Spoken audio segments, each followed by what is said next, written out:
Bueno, mientras firma autógrafos por aquí, Fer, un maestro, la verdad es que queríamos tenerlo a Fer súper presente porque sabemos lo que puede llegar a generar, no solo desde el punto de vista de la importancia para nuestras empresas, sino para nosotros mismos como líderes. Y creo que el cambio, como decía él, empieza en uno, ¿no? Así que, Fer, de nuevo de corazón, muchísimas gracias, ¿eh? Los que no vinieron se la perdieron, pero tienen la posibilidad de publicar en su Instagram. Fer, ¿nos dices tu Instagram y LinkedIn? Fernizawa, NWIZAWA, en LinkedIn y en Instagram igual. Fernizawa. Dale, y con el hashtag Innovation Tech Week. Ok, bueno, hablamos muchísimo entonces de Ikigai, de autoconocimiento, de liderazgo, de cambiar los sistemas. Me dejaste pensando ahí, Fer, ¿eh? Con los sistemas de entrenamiento. Yo que vengo mucho de la... Bueno, por suerte me diste la disciplina también, pero vengo mucho de la estructura, de la planificación, de la ejecución, etcétera. Cuando investigás de dónde vienen todas estas prácticas, y con razón nos los motivas. Estamos hablando de otra época, ¿entendés? O sea, estamos tratando de aplicar recetas que son del pasado, que fueron muy prácticas y muy útiles para nosotros, pero que tenemos un mindset totalmente diferente que estos chicos y estas chicas. Después dirán ellos cómo lo adoptan. Pero también me encantó el propósito. Qué importante, ¿no? ¿Cuántos tienen el propósito escrito? ¿10, 20%? Bueno, quizás una linda tarea que se pueden llevar de aquí para poder implementarla y de nuevo hacer correr la voz. Vamos a seguir hablando de temas... ¿Está bien, Fer, decir de temas blandos? ¿No? ¿De temas soft? ¿De temas profundos? Mira, el Foro Económico Mundial definió habilidades esenciales. Definimos las 40 superhabilidades para el presente y el futuro del trabajo. Las 5 primeras eran las que llamábamos soft y las redefinió como esenciales. Dicho esto, un poco lo hablé en la charla, esto de tenemos que meter la humanidad. Por lo demás, la máquina nos gana siempre. No se cansa, no pide franco, no toma vacaciones, no se enferma. Le tenemos que meter humanidad, aguante los humanos, porque lo otro, no hay forma de correr esa carrera. Es imposible ganarla. Oh, yeah, please, yeah. Actividades esenciales. Y acabo de postear en mi Instagram, Fer, la diferencia para diferenciarnos de... lo que más podemos hacer para diferenciarnos de la AI es con más humanidad, lo dijo Fer. Y quizás hay que aplicar eso. Vamos a seguir hablando de habilidades esenciales entonces. Y ahora tengo que presentar a un speaker internacional, a otro speaker internacional, porque Fer lo es, para hacer una charla en inglés. Y Will Scott nos va a traer un tema fundamental, que es la cultura en los equipos y cómo los core values son fundamentales para poder crecer nuestras empresas.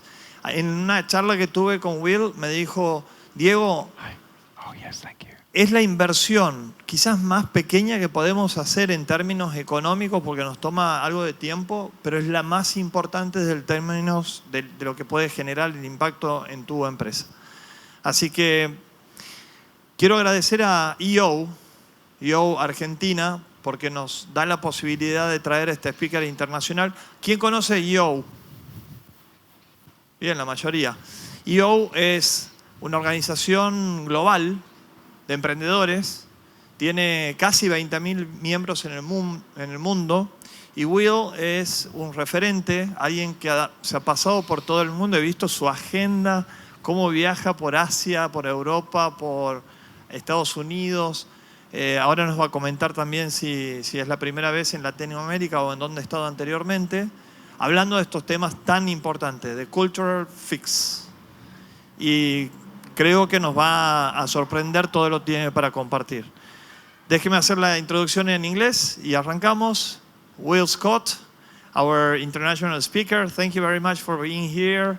It's an enormous pleasure. It's an honor to present you and to chat about how culture and our core values are going to drive our revenues and our growth. Thank you very much for being here, Will. Thank you.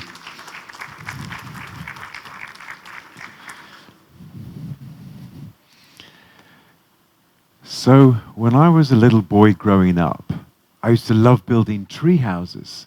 I had a fort on stilts. I had a house in a baobab tree. And I even had a bamboo hut underneath a mango tree that I built myself. So I had these beautiful places, right? I just loved tree houses. And I loved playing in them. But what do I need in my tree house? I'm sitting there on my own. It feels so good. But what do I need? I need friends, right? I need amigos, right? Before I can enjoy it. But something made me nervous. Something made me hesitate before bringing my friends into the treehouse. Because what if they spoiled the way it felt in the treehouse? What if they argued or were fighting or told adults about my secret location? See? This is what worried me. 10 years old. But then I came up with the idea of having rules in the treehouse, you see? Rules in the treehouse. Number 1 rule, be nice to each other. And I very well remember bringing my friends in and explaining, hey, I'm glad you're here, but these are the rules of the treehouse. And then one day my friends were fighting, you see? They were fighting about who should light the fire. Not in the treehouse, okay? The fire was on the ground under the treehouse. And I remember saying, hey guys, remember, we all agreed to be nice to each other. And what did they do? What did they do? They immediately started cooperating. And they said, hey, I'll light this side of the fire, and then I'll give you the matches, and you light the other side of the fire. Yeah. Did you get it? So why am I telling you this? Why are we talking about rules in a treehouse and how they bring people together and help people collaborate? Is it because they might be like core values in a company? Huh? But what's the truth in most companies and their core values? What's the truth? These valores that we call fundamental. What's the truth?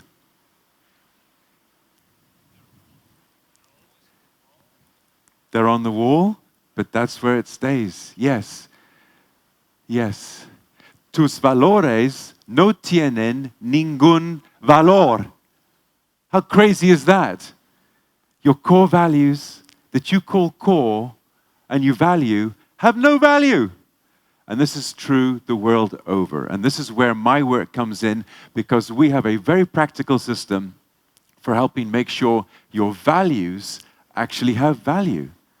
Now, if you're trying to get innovation done, I presume you're here at Tech Week because you want to innovate, you want to have more innovation with your technology. How are you going to do it? You're going to need people, right? You're going to need people. And the better your people are, the better they feel in your workplace, the better the technology that they will help you build. And this is especially true with innovation, with creativity. You see, too many people are disengaged. What does it mean, disengaged? Not connected, not feeling the purpose, not bringing their best selves to work. In fact, creativity is the number one thing that goes down in a toxic culture. Because people shrink. It's better to say nothing and do nothing. Say as little as possible and do as little as possible so I don't get noticed, so I don't get yelled at, so I don't get fired. Creativity is the number one thing that goes down. Yeah.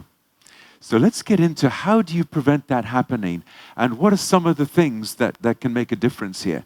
Now, the way I got into this business is I'm an entrepreneur first. I had two tech companies actually, software companies that I grew and sold. And one of them was doing this. It was, I guess my pointer doesn't work on this screen. But we went from having clipboards and replacing them with iPads. Can you imagine the return on investment? It was huge. I used to guarantee that my customers would get a 100% payback on their investment in my app in the first year, or they didn't have to pay for it. I would give them their money back because it was so convincing to replace this technology with a clipboard. And this is the way the core values developed in my company and were shown by my employees. And you'll see how we didn't just have a core value and behaviors, but we also had a personification of the value. You see, this character that looks like a UPS guy with a cheetah for deliver success. Now, if any of you tough guy Argentinian CEOs are thinking, that, what a nonsense. How crazy is that? Huh? Let's go ride a horse and get some steak, for crying out loud. But let me tell you why this matters and why I'm talking about this today, and how I discovered this in my own company. Is I would walk by a meeting and I would hear my employees say, hey, Danny Deliver would never do that. And I knew that they were talking about somebody missing a deadline or not delivering success. You see, we've got to make it easy for our employees to talk about the values. Danny Deliver would never do that. Or, hey, where's the passionista in you today? As my very own daughter said to me at dinner one night, hey, Daddy, where's the passionista in you today? Oh, and she could tell me all our core values better than the employees in most companies. So the first thing you want to do is make your core values come alive. Help people feel the core values. By the way, tough people, Argentinian CEOs, I'm going to be talking a lot about feelings today. Is that okay? Do you like talking about feelings? Are we okay talking about feelings, Diego? Yes? Well, I didn't used to be good at it. In fact, my wife of 25 years ended up leaving me partly because I didn't talk about feelings enough. Yeah. So I'm a student of feelings today, and I know now that having done all this work in culture all over the world, it comes down to how do people feel?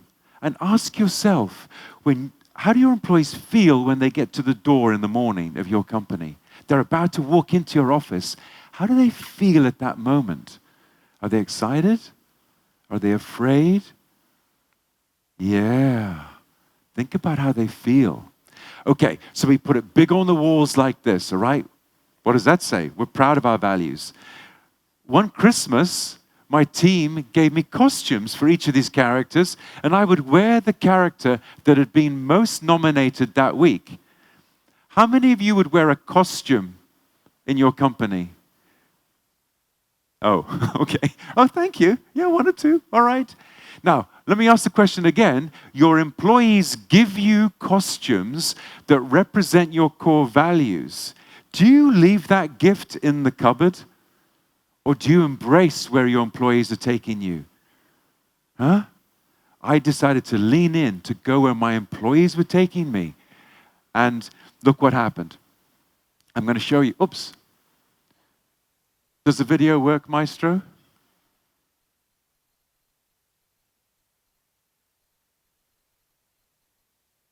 Yeah. Let's get up, people. Come on, come on. Monday morning, Tuesday morning. Let's stand up, please. This is what my team did. Yeah, yeah, yeah. Yeah, yeah, yeah. Yeah, yeah, yeah. Oh, yeah. Oh, yeah. Let's get it started in here. Let's get it started. Let's get it started. Tech Week. Innovation. Buenos Aires. Okay. Now, why did I want you all to stand up and actually engage with me for a minute like that? Take a breath, check in with your body, and tell me if you don't feel something. Huh? Did you feel a little squirt of emotion? A little bit of energy? Yeah. So my team, of their own volition, adopted a theme song, and we began every meeting with that. So imagine walking into a room and we're saying, let's get it started in here. Let's get it started right now. This is energy. People were feeling the culture, and this is the difference between companies who put their core values on the wall and then do nothing with them, and one where we're actually living the culture. And I want you to know that it wasn't just about having fun, okay? My team came to me one day, this is what they developed, and they said, Will, we need a process for how we work with customers.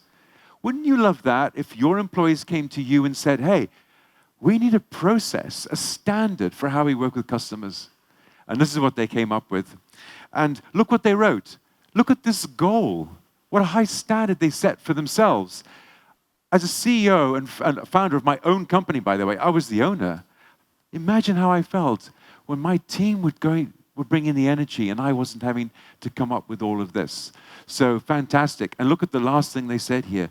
What one more thing can we provide? It wasn't just fun.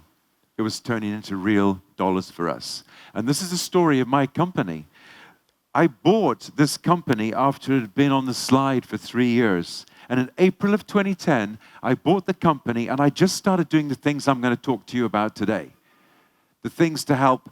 And remember, this is the company that was replacing replacing clipboards with iPads. A technology company. Okay?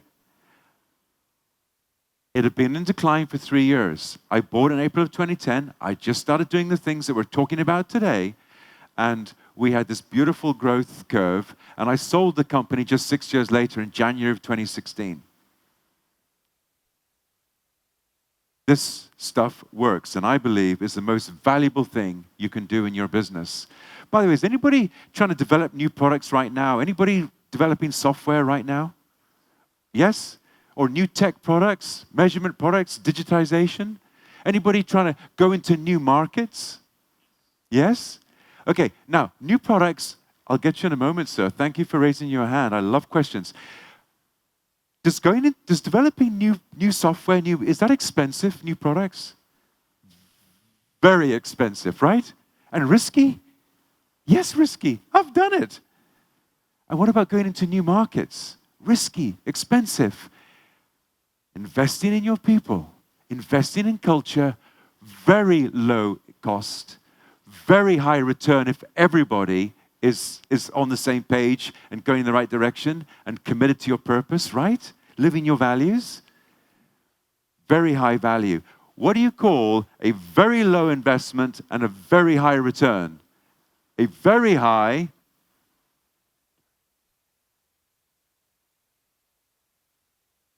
return on investment. Thank you. I was a bit worried for a moment there. Okay. Are we with me, people? Are you here this morning?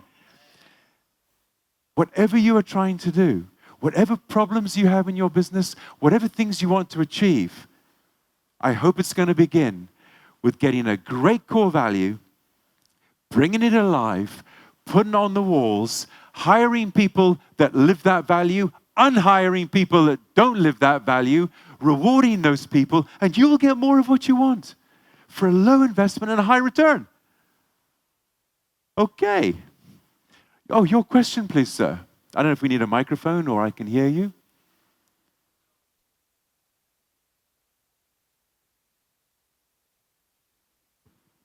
Thanks. Maybe the company or people are not that engaged in the company. So how do you break that momentum, bringing all this culture stuff so that people don't think it's just another like HR move, maybe distrusting that is some corporate thing, yes, you know? Yes. So look, basically, of course, it starts at the top like everything. And if your leaders, your managers are leading by example and putting incentives in place for people to live the values, then those are the two most important things, because your employees will follow those two things. The example set by the leaders and the incentives you put in place. So we're going to talk today about a reward system. It's very important you reward people for living the values. Put them on the walls, wear costumes, have theme songs. All these things say it's important and fun. And then there's one big way to hit them between the eyes if they don't get all of those things. And I'm going to show you that. Look for when I get to core score, okay? Thank you for your question. And I hope by the end of today, you will have some very tangible things that you can do. And they're in our books, by the way, that we have. And I have a few here today, but including in Spanish. Okay. Speaking of which, so I've done this work all over the world. It works, it's measurable. You'll see we always do a survey before and a survey after, okay, to measure. And in a few months, you can transform your culture, just as we have done many times. Okay, and today I'm going to touch on some stories, just quick little stories from all over the world. Now, you'll see that we're a bit naked right here. We're a bit short of stories from Latin America. But that's why we're here, okay? And if you can do some of these things we're talking about today, maybe create your own core chart, send it to me, and it'll be in our next book. But we are going to put some stories on this continent, okay, over the next couple of weeks with our work down here. Of course, culture can't be transformed quickly. It's not done in an afternoon, right? It's a multi-month, multi-touch process. And it's all laid out for you in our book about these workshops are roughly 30 days apart. You handle 3 of the 9 deeds in each one of those, some coaching calls in between. But the most important thing I want you to get from this slide is that you must do a survey before you, and I'm going to recommend that you might refresh your values. Or if nobody knows them, put some investment in. But first do a survey. Let's see, where is our culture today? And they will tell you exactly where it is. And then again at the end, do another survey, and you'll be able to get a measurable improvement in your culture. And hopefully, you'll be doing more people. Okay? Más trabajo con menos personas. What does that add up to? Profit, right? Profit, money, engagement, fun. Yes. Más trabajos con menos personas. That's what we're about today. Great cultures are not soft, fuzzy places. Great cultures are exciting places where we're growing, making money, and everything is good. Okay, so you get the idea. The other thing that happens in this process is people start to buy in to your question. Okay? In this process, people are getting educated in how to use values in conversation. They're getting behind the purpose and the why, which is another very important thing. And so it's this process, and you're growing your leaders too. So don't be the smart guy that uses ChatGPT to come up with your values, accelerates all this, and then tell everybody, hey guys, look at our core values. Get on board or get left behind. Because it won't work. Okay? A week or two later, they'll think, oh, what? What was that? Is that really us? Involve them with a survey, interviews, workshops, then relaunch, and you will get a power from your values that you've never experienced before. Let me illustrate this with a story, okay? We know we all love stories. This is an entrepreneur, a business owner from London, and these were his core values. Just shout out, what's your reaction to these core values? What observations do you make about these? Huh? Too what? Too normal? Too ordinary? Too wordy? Yes, he is. Wow, how about that? I've got to go all the way to Buenos Aires to find somebody that knows Alex. Yes. Do you know what country he's from? Kazakhstan. Yeah. Are you in the short-term rental business? Okay. Okay, awesome. Well, I love it. I love it. So validation that Alex is a real guy, right? I didn't make this story up. But yes, also I would say too many values maybe. Huh? 6 is enough. 4 is ideal. 3 is cool. Anybody have 3 core values? His friend across town has 3 core values, and I can tell you that every employee knows every value. They are people, passion, purpose. And he has a theme song where the chorus is people, passion, purpose, sung by his employees. Every employee knows all the values. And I'll tell you in a minute why that matters. Yes, so Will, these values are not working, okay? So what do we do? Remember I said you always begin with a survey. And look what happened. Whatever question we ask, what word do you see coming up there? I can't hear you, Buenos Aires. Driven, drive. Alex, where does all this driven and drive come from? Well, turns out that he's hired a lot of people that are driven. He's very driven. But do you see that anywhere here? See, he was the clever guy, came up with this himself. Better to do a survey, and you'll be amazed what you learn about what values exist in your organization. Then make them look beautiful so you can feel the values, not just read the words with some imagery like this. Have no more than 4 and some very tight words that you can use to lead your business. Of course, have an icon for each and then bring them all together like that. We're going to talk quite a bit about this amazing culture communication tool that helps you bring your values alive and make them thrive. And, of course, turn your magic on. To me she'd say everything you want's a dream away.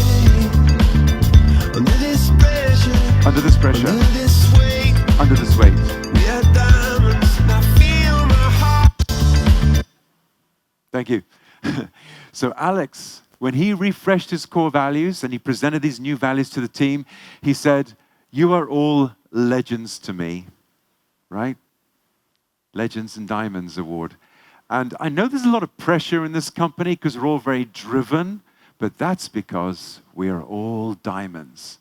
This is the way he speaks to his employees now, and he's using his core values and his theme song to help him bring his culture alive and make it thrive so he can drive performance. I talked from the question in the middle there about how do you make people live it? The single most important thing that you need to do once you've got your core values live is help people observe, notice other people living the value and then nominate them with a system that includes, of course, a story, okay? So if you have core values and you wonder why they're not working, one of the fundamental things you need to do is have a way for people to acknowledge other people living the values. Let's keep going. And then the other thing, remember I mentioned the core score tool that hits them between the eyes? Next, you give them a number. You actually measure and tell them how aligned they are with their values, and then put your performance number in there. And where do we want everybody to be? Which quadrant do we want people to be in? The magic top right quadrant, right? So, does anybody have, I don't know, a company with more than 100 employees here? More than 100, or are you more a startup kind of community? More of a startup kind of community.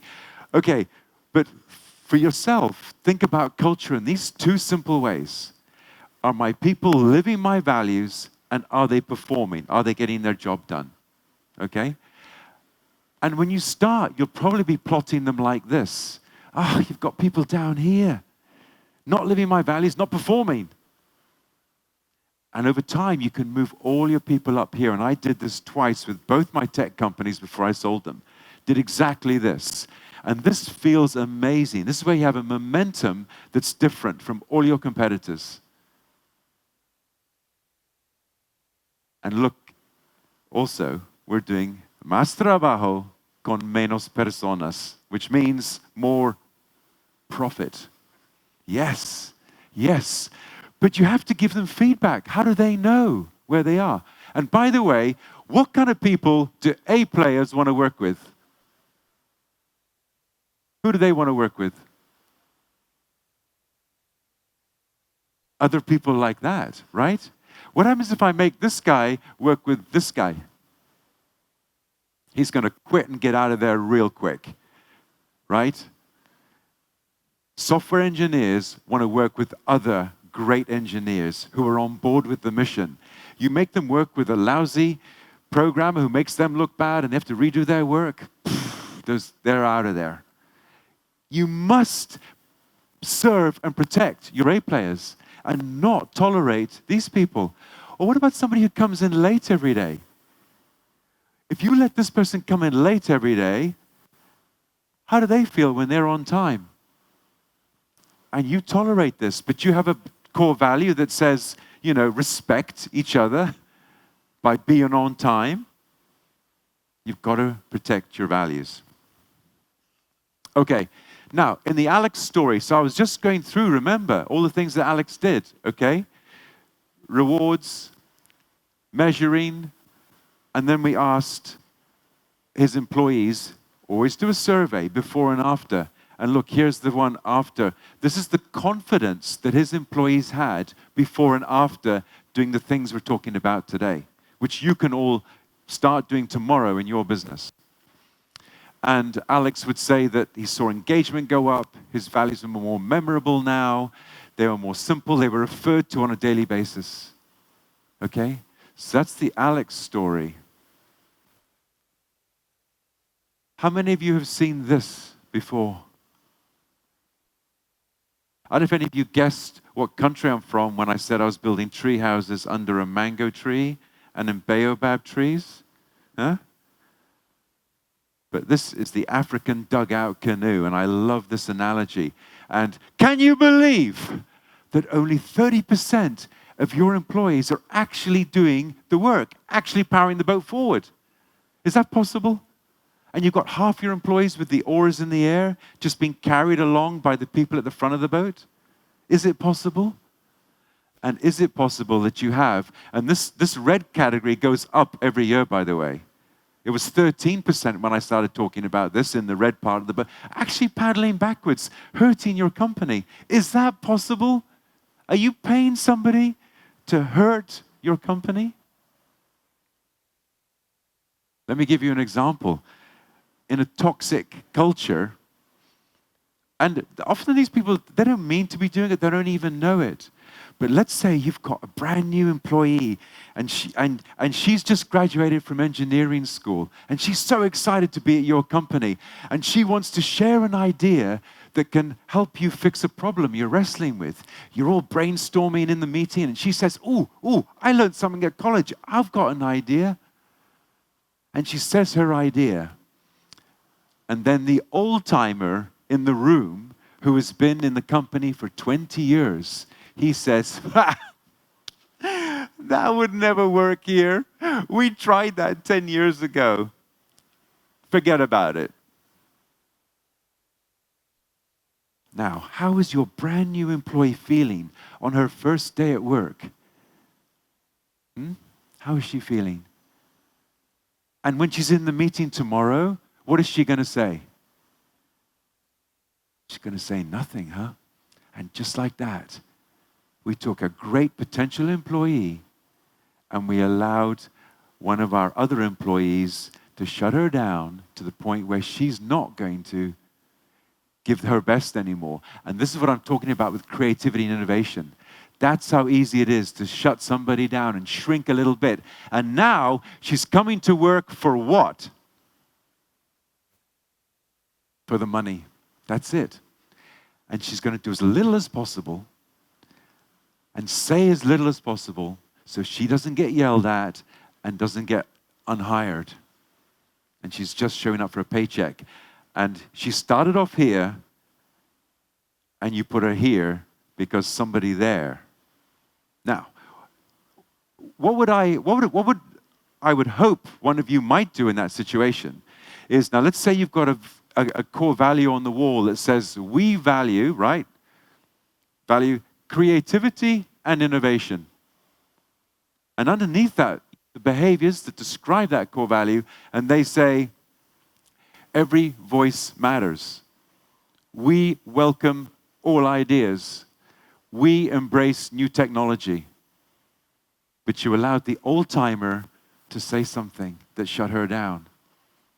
What I hope you would do as a leader in your company who really believes we do value creativity and innovation and all voices matter, I hope you would simply stand up and say, oh, well, actually, see if one of your managers steps in first, okay? But if they don't, then I hope you will step in and say, we're so grateful you chose to come to our company, and we're excited you're here, and I want to hear your ideas. And my friend who I've worked together with for 20 years, we've built this amazing company together. But I know that you don't mean to shut her down, and you want to live our core values. So should we do that again? Should we really make sure we've explored her idea? Because a lot's changed in 20 years. Yeah? Or 10 years. Would you do that? Would you stand up for your values like that? Stand up for your new employee? Or would you just kind of, I don't want to get in the conflict. I don't want to get in an argument with him in front of everybody. I'll just let it go. She'll get over it, and he's always like that. Which course of action would you take? Who would take the first course of action? Yeah. Who would take the second course of action? Thank you. Thank you for caring about your culture. Thank you for caring about your people. And thank you for being a leader who can stand up and use your core values to step into the conversation. And you might finish by saying, I hope you don't mind me saying that, but I just want to keep our culture strong. Right? And what 2 words would I hope he might say? Because feedback is a gift. And all I was doing was giving him feedback. What do you say when you get a gift? Gracias, right? Thank you. Yes. I hope he would stand up and say, thank you. You know what? You're right. And how is she feeling now, by the way, when the CEO of the company stood up for her and the core values that are on the wall? And it looks like, wow, they really do live their values. How is she feeling now? What word would you use? Engaged, empowered, confident, happy. Wow, did I come to the right company? You see? And you keep her in the front part of the boat. So I took a little while on that story, I know, but I hope it emphasizes how easy it can be to manage a great culture as long as you use your values and are willing to step into that conversation and just use your values to do it. And model that in front of everybody so they can do it when you're not there. Yeah, beautiful. Okay. We're about halfway through. Right? I think we're on pace. We're doing great here. I'm going to go now through the 3 big things, okay? Alive, thrive, and drive are the 3 phases if you want to really have a great culture. And of course, in today's 1-hour session, I can't talk about all of these things. But I'm going to focus on a couple of things. One is, this is the discovery process, right? So I'm going to focus on surveying your employees. And I'm going to make that easy for you. And then the values and the behaviors. Words are so important to the human language. Do not underestimate, right? And I think culture comes down to how do people speak and behave with each other when you're not there. That's going to define your culture. And they need help. You need to have a few choice words that are everywhere, by the way. They need to be able to see this everywhere. I was in Her Majesty's Royal Marines. And we were taught, when you're in the field, never be more than an arm's length away from your rifle. Makes sense, doesn't it? If you're in the field, you've got to be ready to respond. And I believe our employees should all be able to land their eyes on our core values at any time and use them in conversation. And by the way, it sure helps if they can point to it, which is why they got to be in every meeting room, in your warehouse, in your trucks, everywhere, so that they can point to it. The lower your workforce, the lower the education level of your workforce, the more they need to be able to point to it. We've done this work in Africa and Asia, and we have immigrant workers who are just pointing to change the direction of a behavior. For example, in Kenya, in a warehouse where they have a core value of efficiency, and they're saying, hey, we should be more efficient. And you sort of call them to this higher standard that we all agreed to. Yes? Okay, so let me cover this alive phase. First of all, we're going to make available to you today, if you'd like to find out how your employees are thinking about your culture, offer you our survey for free. This normally costs hundreds of dollars, but if you'd like to take this, you can. I'm going to put a QR code up at the end of the presentation. But you will learn about your culture, but also about well-being, loyalty, and motivation. And we just did this for about 20 companies in Malaysia. And when we look back at it, almost half the employees in those companies are basically saying, we don't intend to be here in 3 years. Think about that. Would you like to know if half your employees do not intend to be in your company in 3 years? Imagine the cost of replacing half your workforce and the risk. Yeah, so invest in your culture, low investment, high return, and you will have an amazing company. And here's one example of one of the measurements you're going to get. It's going to be quantitative and qualitative, but look at this company went from -40 to +60 in a few months, okay? That's possible. All right, please stand up, okay, for this exercise, if you're able. Stand up. And I'm going to assume that most of you have core values in your company already. Is that a fair assumption? Yes? Okay. So let's go through this, and you'll get the idea where I'm going here. So if I can walk into your company, and 100% of your employees can tell me just one of your 4 values, stay standing. I can ask any employee in the company, and they're going to be able to tell me at least one of your values. Let's stay standing. If 100% of your employees could tell me 2 of your 4 values, or 50%, of course without looking, right? I'm talking from memory, then stay standing. Next, if 100% of your employees could name 3/4 of your values, stay standing. And finally, you can see where we're going. Finally, if 100% of your employees could name 100% of your values, stay standing. Oh, come on. You just didn't want to get in a conversation with me. But it looks like you did pretty good though, right? A lot of your employees could name a lot of your values. Would you say so? Okay, yeah. Could you tell me your core values? Okay, you do. Okay, yeah. Yeah, I understand. So the exercise, yeah, that's why I do assume that but if you don't have them, then I'm going to show you, and the book can talk about how you could create amazing values for your company. And don't be the smart guy that uses ChatGPT, okay? The fast way doesn't achieve anything. Involve your people. Ask them, how do we want to work together for the next 3 years? I love 3 years as a time frame for refreshing values. Okay, thank you for playing that exercise, and you get the point, all right? And how many of you worked into a big company, and you've seen the values on the wall, and then you didn't find them really living those values? Okay, so that's all I'm going to say about the alive phase, okay? I'm going on to the second 3 deeds here, and I'm going to highlight a couple of really important tools here. And you're going to love this one, all right? But we're going to talk about putting words to your why, and then using that to drive loyalty. And we're going to talk about the importance of having really gorgeous looking values. And you've already seen a start of that. But all the best values in the world are going to have a value, a behavior that describes what we mean by that.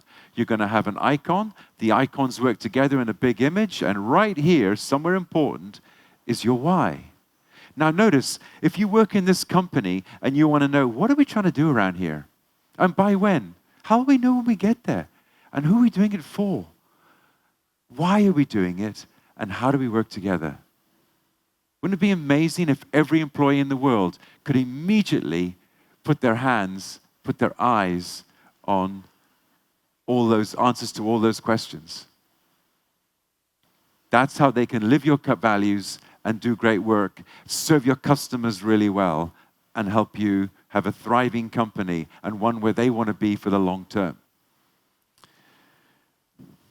And right out of our Spanish book here is the Spanish version of this. And look, so over there, look, for this value, in Spanish it works out as 3 E's, you see? Or IPA, like the IPA beer. These are all things that can help you remember. So it's awesome if you can have an acronym that works for your values. And they're also a little bit different, okay?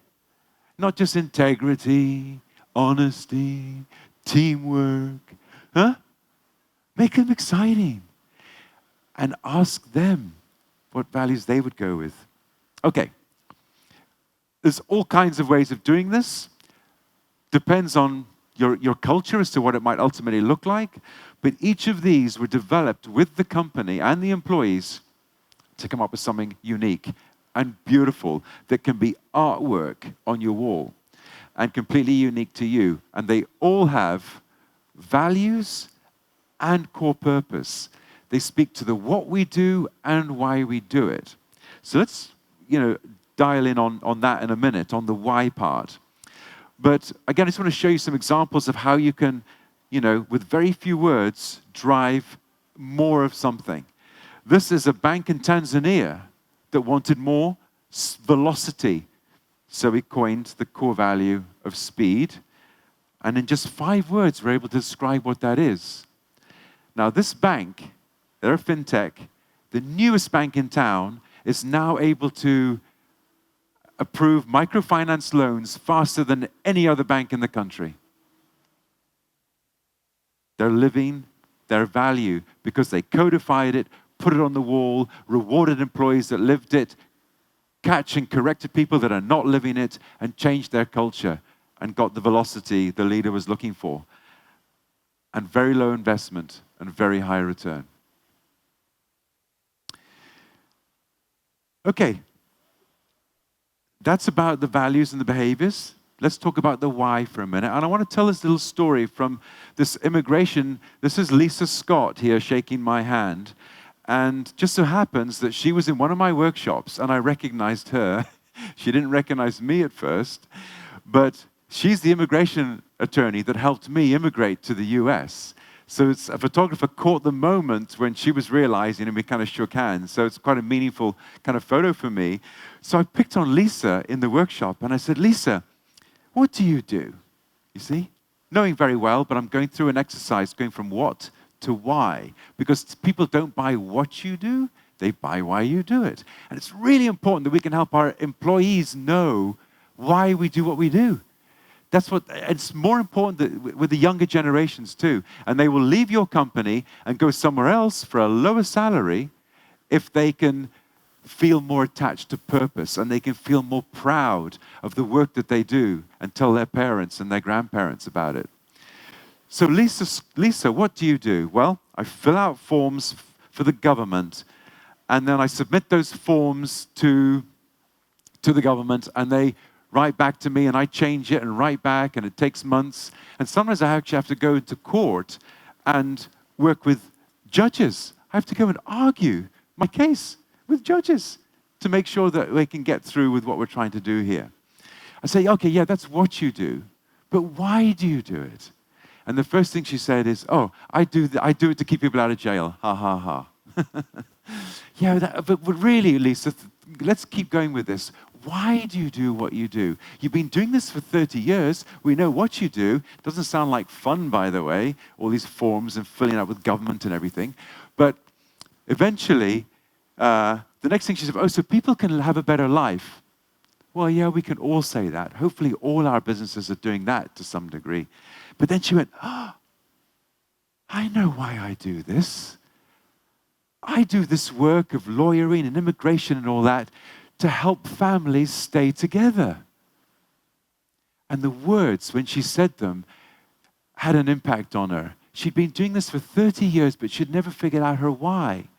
So she goes back to her office and she says, puts up on the walls, by 2023, we are going to keep 1,000 families together. Immigration, anybody can submit forms to the government. That's what we do, but why we do it is keeping families together. Changed the way she felt about her own business. And before long, her business was growing. She was winning more people because she was using these words. And one day she called me and she said, Will, I want to just share a conversation that I heard. My door's open and I could hear one of my attorneys outside. She just called home. It's 5 o'clock at night here. She just called home and she said, honey, would it be okay if I stayed in the office another hour today? Because I think I can keep another family together today. What do you think her husband said, by the way? I'll do dinner. I've got the kids. I'll walk the dog.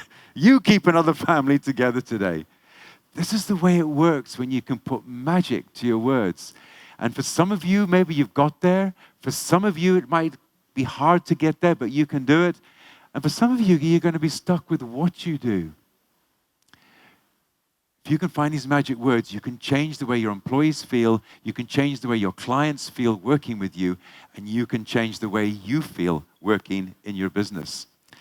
And once you've figured it out, come up with your 3-year number, the number of the goodness you do for the world, and talk about a big celebration in 3 years. You're going to close the company, and you're all going to go to somewhere on vacation, Chile, to the vineyards or something, or the mountains, skiing.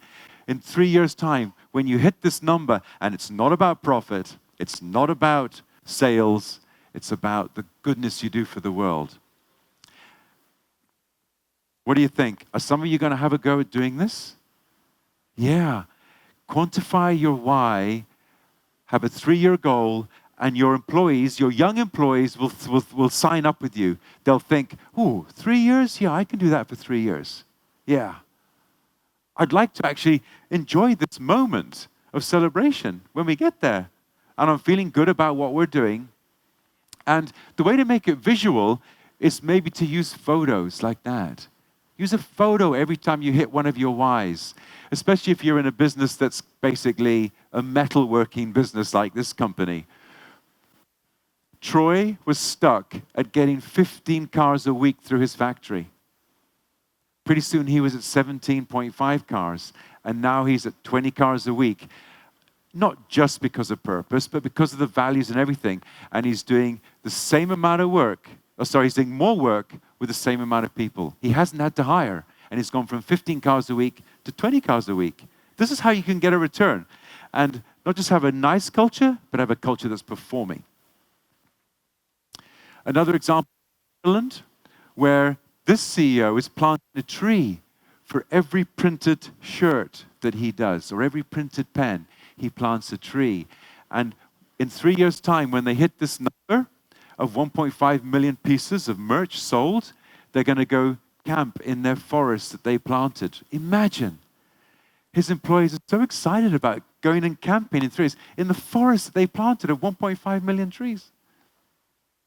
So whatever business you're in, however dry and uninteresting, you can make it interesting in some way and get loyalty and commitment built into your team and get them at the front of the boat, powering it forward, not just cruising in the middle of the boat. And here's 3 great examples that I like of not just having a words to your why, like peace of mind or moments of joy or making life easier. These are great words. Put a number and a date on it, and you can put a great purpose in front of your employees and drive all the good stuff that you want. And what you would hope is that with the tree company, that when your employees asked in the pub at night, hey, what do you do? What do you do at that company where you work? That they would say, you know what? We're actually on a mission to plant 1.5 million trees in just 3 years. That's what we're about. And we're going to go celebrate that as soon as we hit that target. We just so happen to do it by selling printed stuff, which I know isn't great for the environment, but we're planting trees. And his employees, his customers, by the way, said, okay, I'll pay you a bit more money so I can tell my employees that you're planting a tree for every t-shirt I give out at the company picnic. It's amazing how this stuff works. And it's a low investment for a high return. Therefore, the highest return on investment. Okay, let's bring it all together.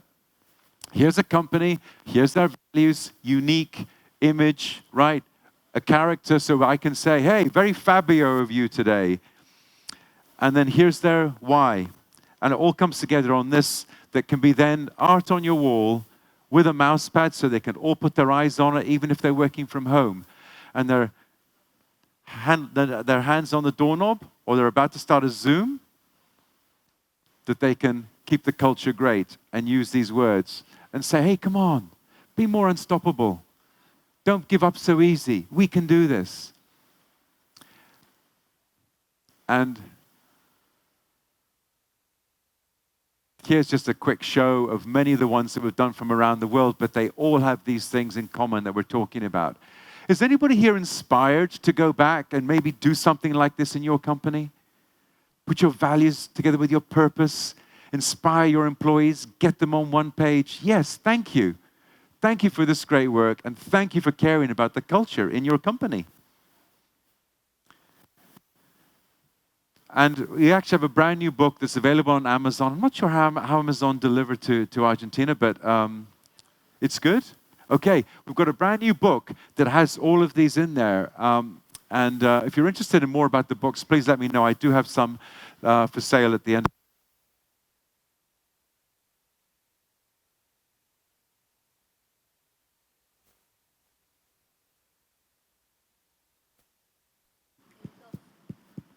Gracias.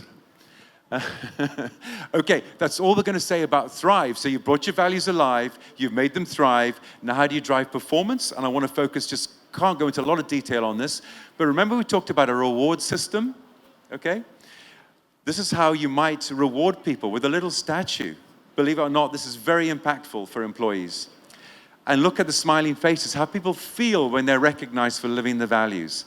I hope you will do this, keep it fresh and energetic, and help people get rewarded.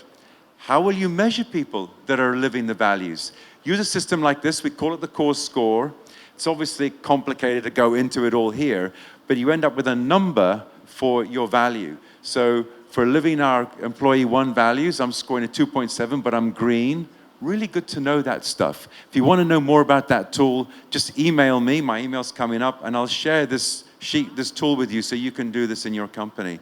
But you'll love the conversations that you have, and it'll help plot you on your A-player chart. Wouldn't that be cool? You've got 10 people in your sales team. Where do they all fit in terms of alignment with values and your performance? And you'll end up doing más trabajo con menos personas. Yes? Okay, going to finish up with a story here. I've talked a lot about the upside of values. What about the danger of putting values on your wall and then not living them? And I'm sure none of you would do this, but even companies like Boeing get caught up in this. Who remembers what happened with the Boeing aircraft back in about 2016, 2017? You remember? There was a crash, and who did they blame? They blamed the pilots. Then another one crashed. Who did they blame? The pilots. Over 300 people died in those two planes. And look, I captured this from their website. Look what it says. When it comes to safety, there are no competing priorities. Well, you lying sons of guns, because they didn't prioritize safety at all. They prioritized short-term profit, but it didn't pay. You'll see what happened here to Airbus sales versus Boeing sales over this period. We used to say, if it's not Boeing, I'm not going. We don't say that anymore. We say, oh, I hope it's an Airbus. Hope it's an Airbus.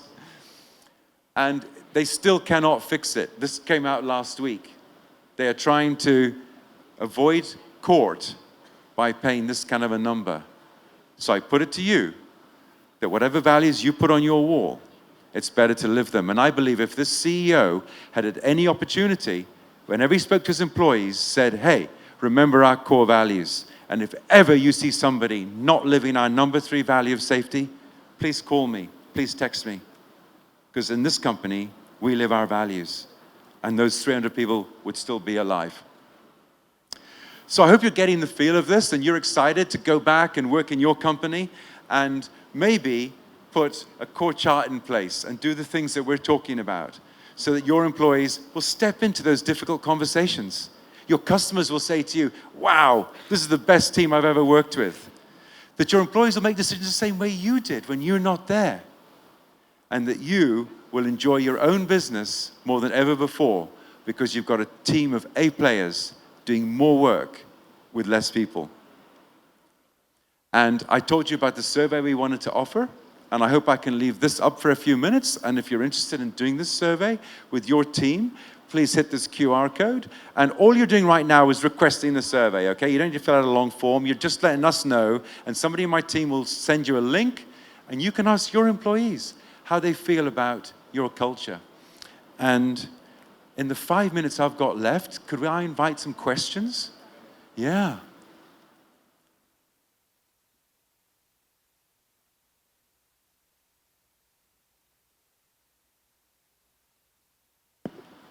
¿Alguien quiere hacer preguntas? Tenemos 5 minutitos.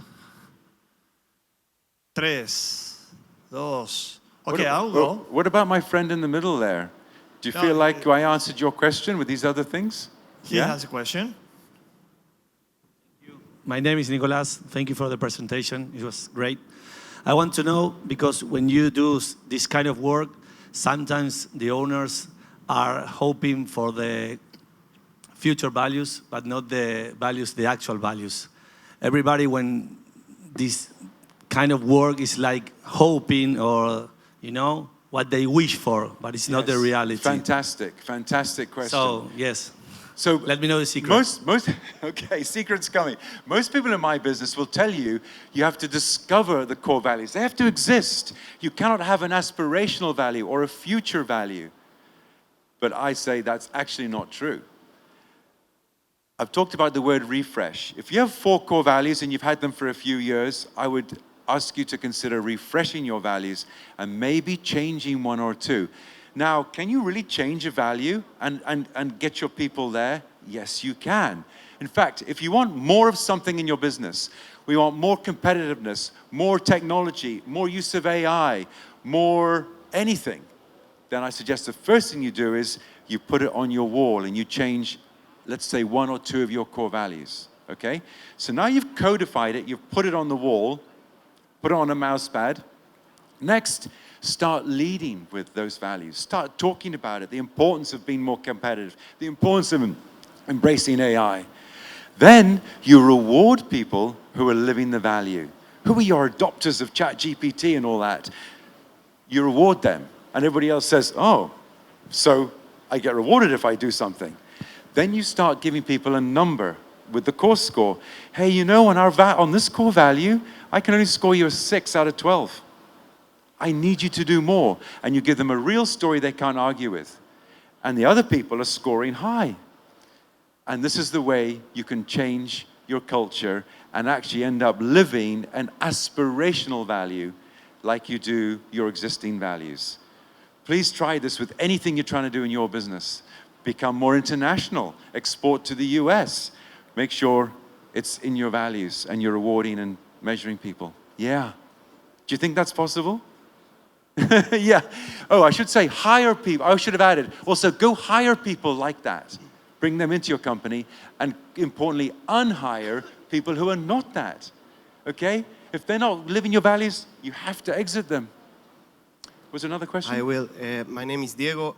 I want to know, what do you think about when measuring values for a company that works fully remote and the people doesn't like to show their face and talk? You know that if it is an extra challenge for you to measure that? Are the people, are they introverts, the people you're talking about? Introverts? Or, so do they turn the camera on? That's the first thing, on Zoom. Yeah, maybe imagine I don't know, a meeting with 20 people or less, and only 2 persons show their face and talk, and the other one is just passive, in a passive. You know what I mean. So fire them all. Fire the 18, right? I'm sure you would all agree that cameras on is good for culture, especially if they're remote. And I think you make it a term of your employment. Listen, we're a company that values and welcomes remote workers. That's good for our business. And we love you wherever you are. But one of the things that we require is cameras on. And if they're not doing cameras on when they're in a meeting with you, what are they doing when they're not in a meeting with you? You know, are they showing up to work? I think it's super important. Cameras on, and it's good for culture, and it should be required for remote employees. Now, all the other things I've talked about, rewarding people, having values on your desktop so they show on the Zoom screen or in a Zoom thing behind you, sending things to their home like a mouse pad, something physical, a coffee cup, a jigsaw puzzle into their home with these values on it to help them live it. Reward people who are living the values. And you know what remote people would love to do? Actually, they do enjoy getting together at least once a year. So maybe you would fly everybody to Buenos Aires for once a year for the company annual get-together, but the requirement is cameras on, living the values, all those things. Yeah, put reward systems in place for that. Yeah. The last question is about rewards. What are the examples that you can give us? Okay, some of the best rewards for values are rewards that pertain to the value. So the company Minneapolis, for example, that has the value of caring. And the prize that they give out is an employee can spend $50 on the charity of their choice. You see how that's caring, living the value of caring? So you attach the value to the reward. The other thing is if you've got a small enough team, let's say 10, 11 people, and you can customize the reward, ask them each to give you a reward that they want to work towards. And let's say you put a number on it, $100 or $150 or something. And I know somebody that wanted to take a jet ski around the Statue of Liberty in New York Harbor. That was his thing. And he lived the values and worked hard to get nominated and to get rewarded for all the values. And at the end of the year, the company paid for him to take his girlfriend on a jet ski around the Statue of Liberty. Pretty cool. Amazing. Okay, Will, thank you very much for this amazing presentation. You brought us a lot of ideas, but I think that most importantly is how we should build our companies moving forward. Thank you very, very much for being in Buenos Aires today at the Innovation Tech Week, and looking forward to chatting with you longer. Thank you very much. Just give a big applause to Will, the Culture Fix. Keep those books. I want them. Hola, hola, hola. Thank you, Will. Thank you very much. Okay, so the room is full. Nice. So the next panel, it's the biggest panel. ¿Por qué sigo hablando en inglés? Perdón, estoy acostumbrada. El próximo panel es el panel más grande que tenemos estos días. Podemos armar un fulbito, diría. Tenemos 9 personas, así que los voy a ir presentando, así que si se quieren ir acercando a medida que los nombro.